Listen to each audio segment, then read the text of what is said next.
Cuma dalam hitungan jam, stabilitas global itu diuji habis-habisan oleh tiga peristiwa yang terjadi hampir bersamaan di belahan dunia yang berbeda. Oke, mari kita bedah bareng-bareng gimana satu hari yang dramatis ini terungkap. Kita mulai dari Timur Tengah ya. Bayangin deh, suasananya di sana itu tegang banget.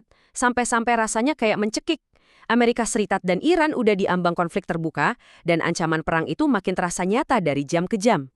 Dan ini, jangan salah ya, bukan sekedar gertakan sambal. Peringatan keras ini datang langsung dari Presiden Donald Trump sendiri. Kebayangkan gimana seluruh dunia menahan napas, bertanya-tanya, ini serangan beneran bakal terjadi atau enggak? Tapi, tepat pas semua orang mikir ini udah nggak ada jalan keluar, terjadi sesuatu yang bener-bener di luar dugaan.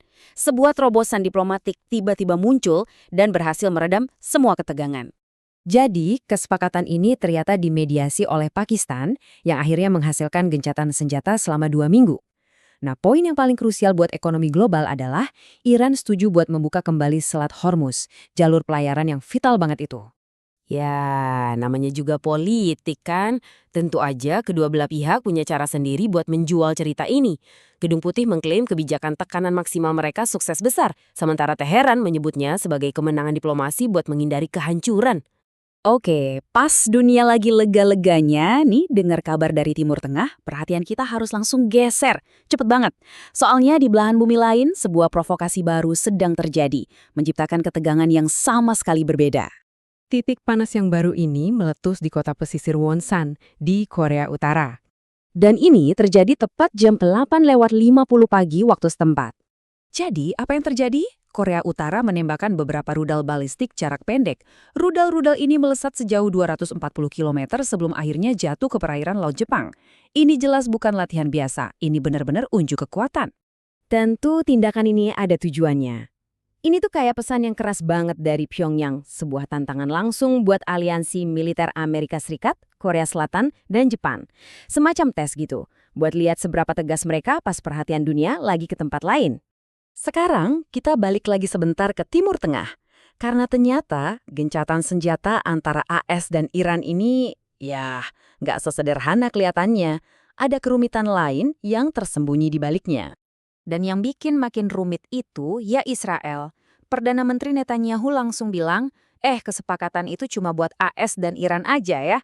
Jadi, itu nggak akan menghentikan operasi militer Israel terhadap proksi Iran seperti Hizbullah di Lebanon. Nah, ini membawa kita ke satu konsep kunci buat ngertiin dinamika di kawasan ini, yaitu konflik proksi. Gampangnya gini, negara-negara besar itu berantem tapi lewat perantara, lewat kelompok-kelompok lokal. Jadi mereka nggak perlu perang secara langsung. Jadi, ini dia intinya. Perang besar-besaran antara AS dan Iran mungkin berhasil ditunda, tapi perang-perang proksi yang mereka sulut di negara seperti Lebanon itu masih terus berkogar. Dan ini, jujur aja, tetap jadi titik nyala yang super berbahaya. Jadi, gimana kita melihat ini semua secara keseluruhan? Gimana cara kita menyambungkan tiga kejadian yang kelihatannya terpisah ini menjadi satu cerita utuh tentang stabilitas global? Nah, tabel ini ngebantu kita menyatukan semua kepingan puzzle dari hari yang luar biasa ini. Di satu sisi, ada deeskalasi alias penurunan ketegangan antara AS dan Iran. Tapi di sisi lain, Korea Utara malah manas-manasin suasana. Pertanyaan besarnya apa Pyongyang sengaja memanfaatkan momen ini? Dan yang terpenting, konflik di Lebanon itu ngingetin kita semua kalau perdamaian di kawasan itu masih rapuh banget.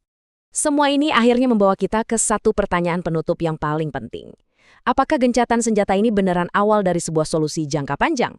Atau ini cuma jeda singkat aja, semacam ketenangan sesaat sebelum datangnya badai geopolitik yang jauh lebih besar? Hanya waktu yang bisa menjawabnya.